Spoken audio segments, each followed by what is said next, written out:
Halo teman-teman sekalian, Assalamualaikum warahmatullahi wabarakatuh. Masih bersama saya Pak Sul di channel Guru Kreatif 4.0.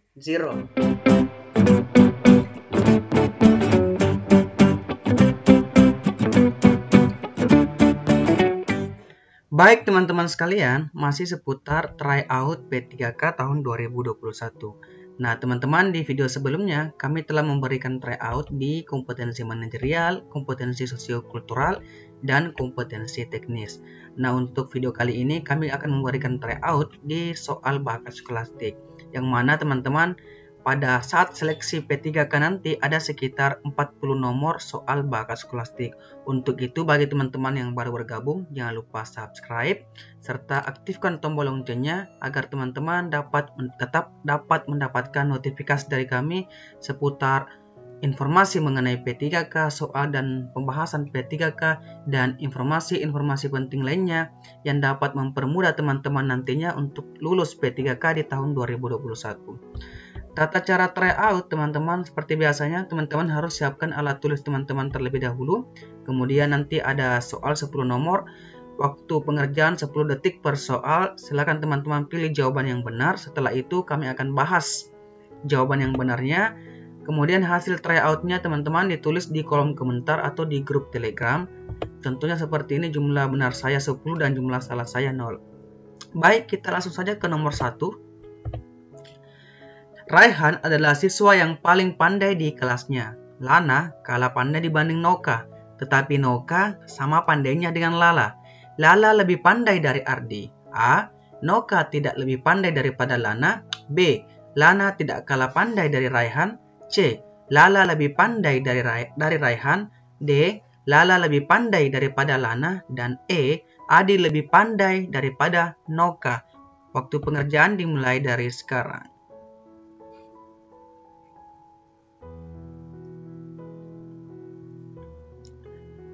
Oke, baik teman-teman, waktu selesai dan jawaban yang benar adalah bagian D. Lala lebih pandai daripada Lana. Mari kita bahas. Jika kita urutkan berdasarkan tingkat kepandaian, kita peroleh bahwa Raihan dulu, kemudian Noka sama dengan Lala, setelah itu Lana, setelah itu Lala, dan setelah itu Adi. Cukup dengan melihat urutan di atas, di samping, maka jawaban yang pasti adalah A, B, C, dan E. Itulah jawaban yang pasti salah teman-teman ya. Kenapa? Pilihan D yang paling benar karena Noka sama pandai dengan Lala dan Lana kalah pandai dengan Noka. Dapat disimpulkan bahwa Lala juga lebih pandai daripada Lana. Baik teman-teman, kita ke nomor 2. Semua peserta ujian masuk Polri ingin diterima menjadi anggota Polri. Tino tidak ingin diterima menjadi anggota Polri. Kesimpulan yang tepat adalah A. Tino ingin diterima sebagai anggota selain Polri. B.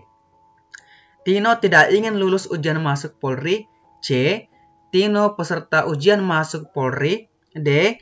Tino bukan peserta ujian masuk Polri. Dan E. Tino peserta ujian masuk Polri yang tidak ingin diterima sebagai anggota Polri. Waktu pengerjaan dimulai dari sekarang.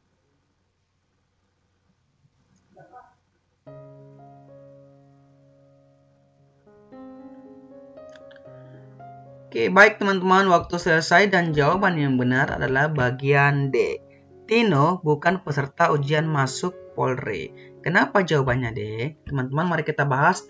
Nah, trik di sini teman-teman, misalnya premis 1, jika P maka Q, maka premis 2 harus tidak Q, maka kesimpulannya adalah tidak P.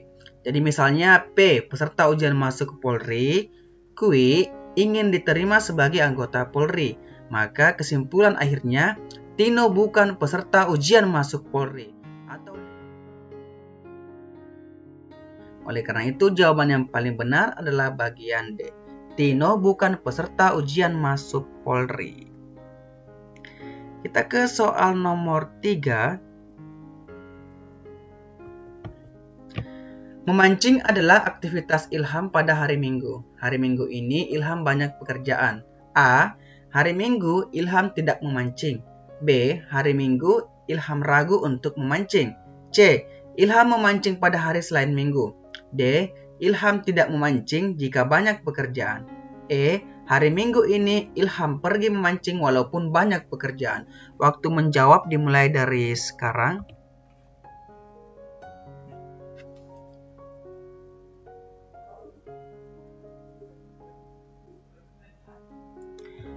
Baik teman-teman, waktu selesai dan jawaban yang benar adalah bagian E. Hari Minggu ini Ilham pergi memancing walaupun banyak pekerjaan. Kenapa jawabannya E teman-teman? Mari kita bahas. Ingat, teman-teman perlu ingat bahwa sifat mutlak bahwa setiap hari Minggu Ilham pasti memancing. Artinya, apapun yang terjadi, maka pasti setiap hari Minggu Ilham pasti memancing. Dari sini kita langsung bisa tahu bahwa jawaban A, B, C, dan D sudah jelas sekali salah. Analisis lain, dari pernyataan yang disebutkan di atas, setiap hari Minggu aktivitas Ilham adalah memancing tanpa alasan Ilham sedang banyak pekerjaan atau tidak. Jadi kesimpulannya, hari Minggu ini Ilham pergi memancing walaupun banyak pekerjaan. Oleh karena itu jawaban yang paling benar adalah bagian E.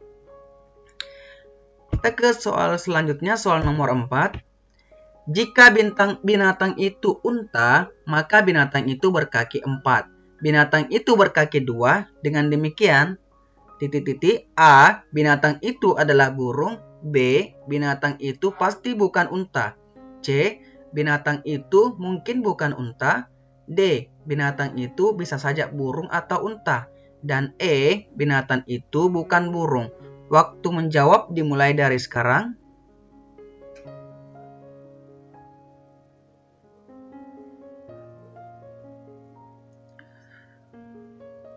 Baik teman-teman, waktu selesai dan jawaban yang benar adalah B. Binatang itu pasti bukan unta. Mari kita bahas.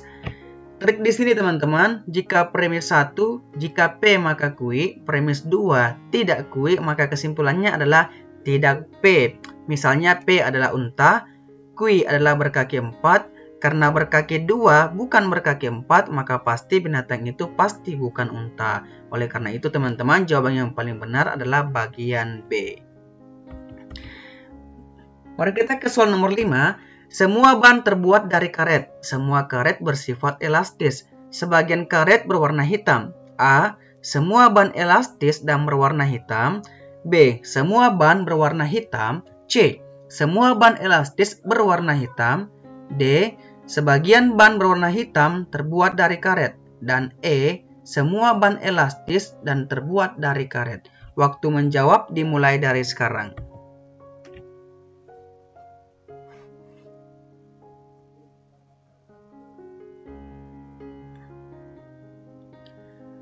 Baik teman-teman, waktu selesai dan jawaban yang benar adalah bagian E. Semua ban elastis dan terbuat dari karet. Kenapa jawabannya E? Mari kita bahas. Triknya di sini teman-teman. Premis 1 jika P maka Q. Premis 2-nya jika Q maka R. Maka kesimpulannya adalah jika P maka R. Nah, dari pernyataan semua ban terbuat dari karet, semua karet bersifat elastis, bisa kita simpulkan bahwa semua ban bersifat elastis. Kesimpulan akhirnya, semua ban elastis dan terbuat dari karet.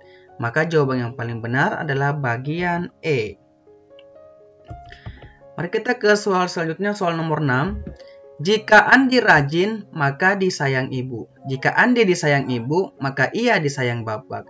Andi tidak disayang bapak. A. Andi rajin tetapi tidak disayang ibu. B. Andi rajin. C. Andi disayang ibu. D. Andi tidak rajin. Dan E. Andi disayang nenek. Waktu menjawab dimulai dari sekarang.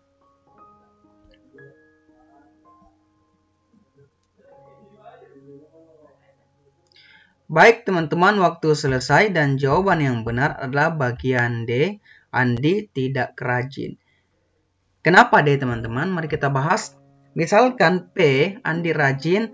Q disayang ibu, R disayang bapak. Triknya di sini teman-teman, premis 1 jika P maka Q, premis 2 jika Q maka R. Kesimpulannya jika P maka R. Maka kesimpulan dari dua premis tersebut adalah Andi tidak rajin. Nah, trik yang kedua, jika premis 1 jika P maka R, Premis 2 tidak R, kesimpulannya tidak P. Analis lain, karena Andi tidak disayang bapak, berarti dia tidak disayang ibu. Karena Andi tidak disayang ibu, bisa disimpulkan bahwa Andi tidak rajin. Oleh karena itu teman-teman, jawaban yang paling benar adalah bagian D.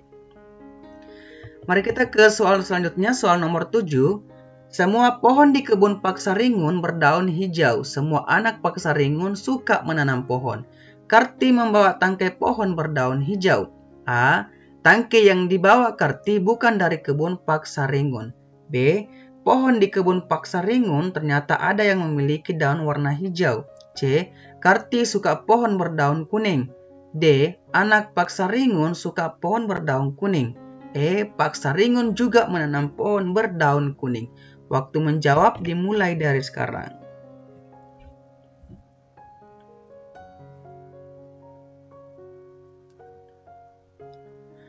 Oke, waktu selesai teman-teman, dan jawaban yang benar adalah bagian B.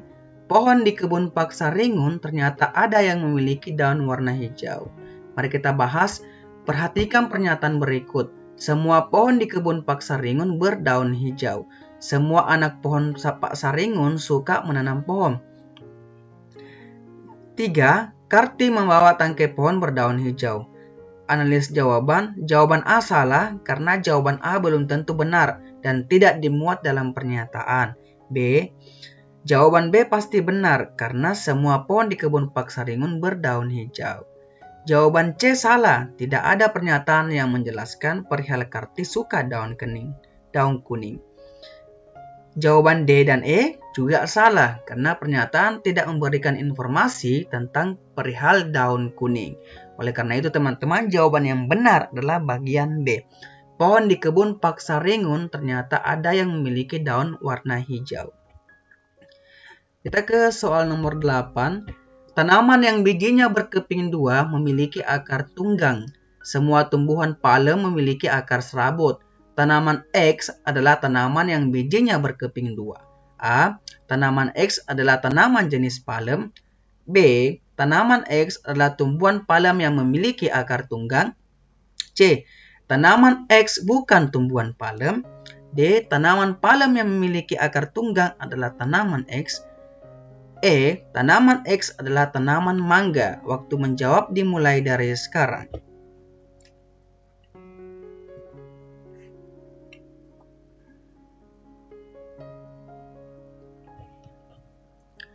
Baik teman-teman, waktu selesai dan jawaban yang benar adalah C. Tanaman X bukan tumbuhan palem.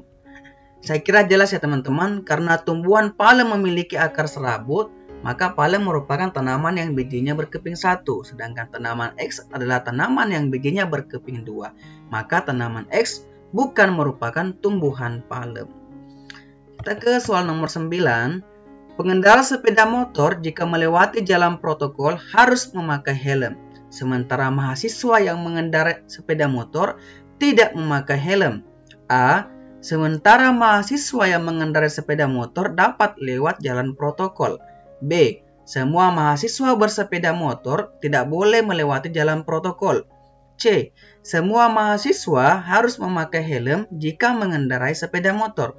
D. Sementara mahasiswa tidak lewat jalan protokol. E. Semua mahasiswa tidak mau memakai helm. Waktu menjawab dimulai dari sekarang.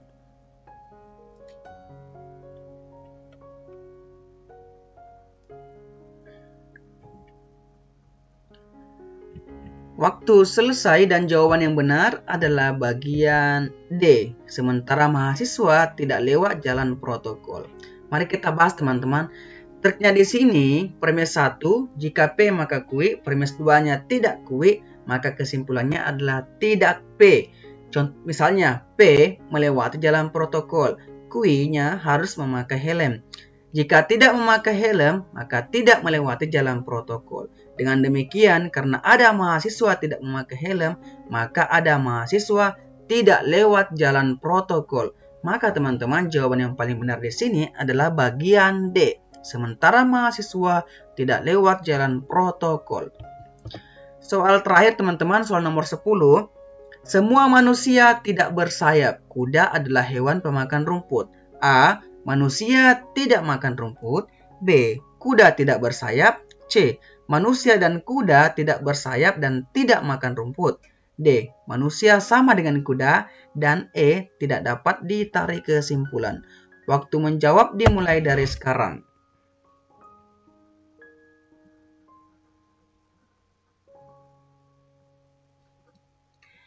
Oke, baik teman-teman, waktu selesai dan jawaban yang benar adalah bagian E, tidak dapat ditarik kesimpulan. Kenapa ya teman-teman seperti itu?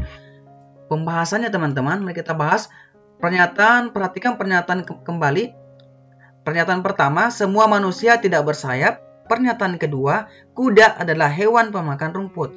Nah teman-teman, kedua pernyataan di atas sama sekali tidak berhubungan. Dengan demikian, tidak dapat ditarik kesimpulan dari dua pernyataan tersebut. Nah, trik bagi teman-teman, jika ada dua premis dan premis itu sama sekali tidak berhubungan, maka sudah pasti jawabannya adalah tidak dapat ditarik kesimpulan. Oke, baik teman-teman, itulah tadi 10 nomor tryout untuk soal bakat skolastik. Nah, teman-teman, mohon maaf jika saya terlalu cepat menjelaskan. Teman-teman juga bisa memberikan kepada saya saran dan masukan agar dapat membantu saya untuk tetap memberikan video-video yang berkualitas dan dapat mempermudah teman-teman nanti untuk lulus P3K di tahun 2021. Sekian untuk video kali ini teman-teman. Jangan lupa subscribe bagi yang baru bergabung dan sampai ketemu di video-video selanjutnya. Wassalamualaikum warahmatullahi wabarakatuh.